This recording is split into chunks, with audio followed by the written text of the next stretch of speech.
E não só a esquerda, isso aí é normal, né? Direita. Agora, do ponto de vista desse sistema eleitoral, o que deveria ser mudado, o que a esquerda deveria propor para tentar aumentar a politização? Você já falou em voto em lista. Tem um espectador nosso que agrega uma outra pergunta.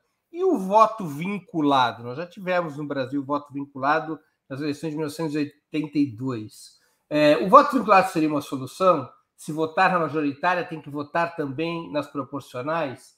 O Américo Machado contribui com o Superchat, que sirva de exemplo para todos que nos assistem. Ele é do Comitê de Luta Popular Casa Forte Recife na Luta. Américo, veja só. Teoricamente, é ótimo que a gente tenha voto vinculado. O problema é se isso politiza ou não a base. Se no momento que nós estamos, o eleitor médio, ele vai entender, de fato, que a vinculação é positiva. Ou isso é imposição de partido e nós estamos queimando os nomes mais importantes dos partidos ou o partido em si. Porque você sabe que no Brasil tem uma discussão maluca sobre liberdade. Nós não temos, infelizmente, uma cultura política que a gente poderia ter desenvolvido no ensino médio, nas faculdades, que é a ideia de que no mundo moderno, no mundo das multidões, eu nunca vou ter liberdade total. Nunca vou ter. Só que no Brasil tem uma visão ingênua que a liberdade individual é a base da democracia. Não é.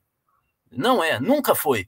Você imagina, eu tenho liberdade individual, eu quero dar um tiro, eu vou dar um tiro na pessoa. Ou então eu tenho liberdade para ter quantos trilhões de reais eu quiser, mesmo tendo um monte de gente passando fome. Não existe isso. O Sartre falava que o limite da liberdade individual no mundo moderno é a ética da liberdade. Ou seja, eu tenho que me conter para poder viver no mundo coletivo. Eu posso odiar o padeiro, mas eu sei que eu dependo dele. Eu não posso chegar e falar, dá o pão que eu quero, seu safado. Eu vou ser expulso da padaria e não vou comer pão nenhum. Então, assim, e isso nós não temos essa educação política no Brasil. Tanto que quando eu vou começar a falar disso, normalmente, ou em curso, ou numa palestra, se eu percebo que começa a discutir isso, a primeira coisa que eu falo é o seguinte, então, deixa eu te explicar um negócio. Essa coisa de democracia que você está falando, liberdade individual, a gente tem que se reportar lá para a Grécia Antiga. Não sei se vocês sabem que político, a palavra político vem daquele que cuidava da polis. O contrário, no grego antigo, de político era idiota. Idiotias é aquela pessoa que só pensava em si. Então é o seguinte, vou falar o seguinte, quem fala de liberdade total é idiota. Eu falo que eu tenho que aprender a me limitar para poder conviver com o diferente.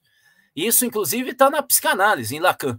Então, eu acho, Américo, que a ideia é boa, mas a minha preocupação é, será que nesse momento, sem uma educação política clara, sem a gente debater para valer o que é um partido, como que a gente vota numa pessoa, a gente não está voltando só pelo asfalto, também estamos na frente de casa. Nós estamos voltando para a cidade, para o país. Enquanto a gente não sair dessa lógica muito individualista e clientelista, se a gente jogar agora o voto vinculado, os caras vão ficar com raiva.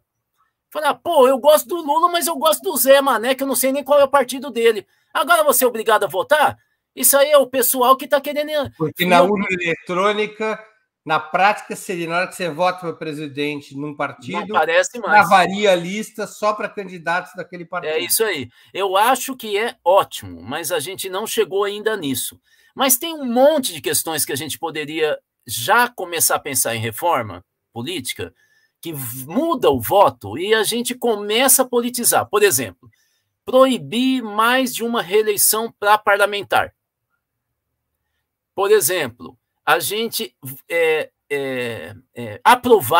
acabar com o impeachment, com o estatuto do Instituto do Impeachment, que é uma lei porcaria, muito mal feita, elitista, que, aliás, o Senado acaba de montar uma comissão para reformar essa lei de 1950, que é uma porcaria, e no lugar do impeachment, a gente colocaria o que nos Estados Unidos chama recall, né? Que aqui no Brasil chama revogação do mandato eletivo. Revogação de todos os mandatos.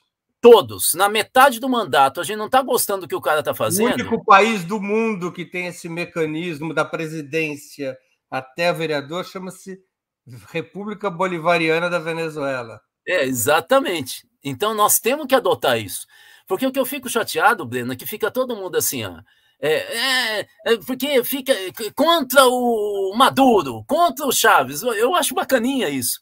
Só que mais importante do que o Maduro e o Chaves são as políticas coletivas que o país deliberou.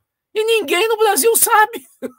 Quer dizer, ninguém é exagero. Não, o pessoal não estuda, não vai ver. E tem alguns estudos, eu estou tentando achar aqui, oh meu Deus, eu não sei se você assiste de vez em quando minhas lives, o pessoal adora ficar tirando um saco, toda vez que eu vou procurar livro eu nunca acho. Aí o pessoal fala que eu sou mentiroso, que não tem livro nenhum. Mas aqui está o livro, eu não sei se você conhece esse livro. Do Alessandro Soares. Eu comprei lá na Tapera Taperá, no centro de São Paulo, lá do Antônio. Interessante, não conhecia. O livro é meio gordo, significa que é caro, mas vale a pena, sabe? Vale a pena a gente ter, porque aí você vai ver o que é que foi votado. Qual é a lei que você tem no Equador, na Venezuela, que a gente fala demais. A Bolívia também tem umas coisas bem bacanas, né?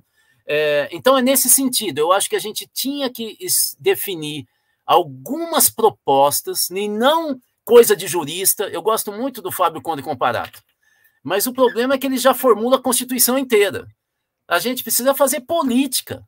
A gente precisa discutir. Não é propor. Propor, nós temos um monte de cabeça brilhante no Brasil.